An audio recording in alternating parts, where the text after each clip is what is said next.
आपण पाहताय महाराष्ट्र खबर न्यूज। या बातमीचे प्रायोजक आहेत श्री गणेश ज्वेलर्स अँड सराफ हडपसर पुणे। छत्रपती शिवाजी महाराज यांच्या जयंतीच्या दिवशी शिवनेरी गडावर मुख्यमंत्री देवेंद्र फडणवीस आणि उपमुख्यमंत्री एकनाथ शिंदे, उपमुख्यमंत्री अजित पवार हेलिकॉप्टर अपघातातून थोडक्यात बचावलेत। शिवनेरी गडावर हेलिकॉप्टर लँडिंग होताना बॅरिगेडचा अडथळा निर्माण झाल्याचा धक्कादायक प्रकार समोर आलाय। शिवजयंती दिवशी बुधवारी शिवनेरी गडावर हेलिपॅड तयार केले होते। हे हेलिपॅड आता वादाच्या भोवऱ्यात अडकल्याचं समजतंय। या हेलिपॅडवर मुख्यमंत्री देवेंद्र फडणवीस, उपमुख्यमंत्री एकनाथ शिंदे, उपमुख्यमंत्री अजित पवार आणि सांस्कृतिक मंत्री आशिष शेलार असे चौघेही होते।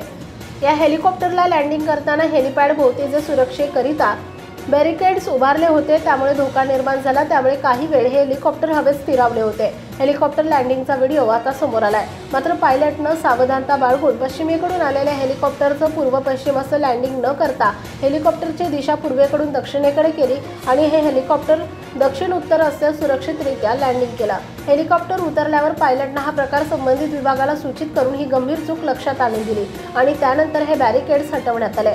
या अगोदर देखील मुख्यमंत्री देवेंद्र फडणवीस यांच्या हेलिकॉप्टरच्या लँडिंग वेळी दुर्घटना होता ते बचावले। त्यामुळे अशा पद्धतीच्या बेजबाबदार नियोजनावर प्रश्नचिन्ह उभे राहिले।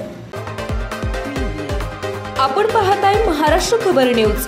या बातमीचे प्रायोजक आहेत Shri Ganesh jewellers and Saraf Hadapsar Pune.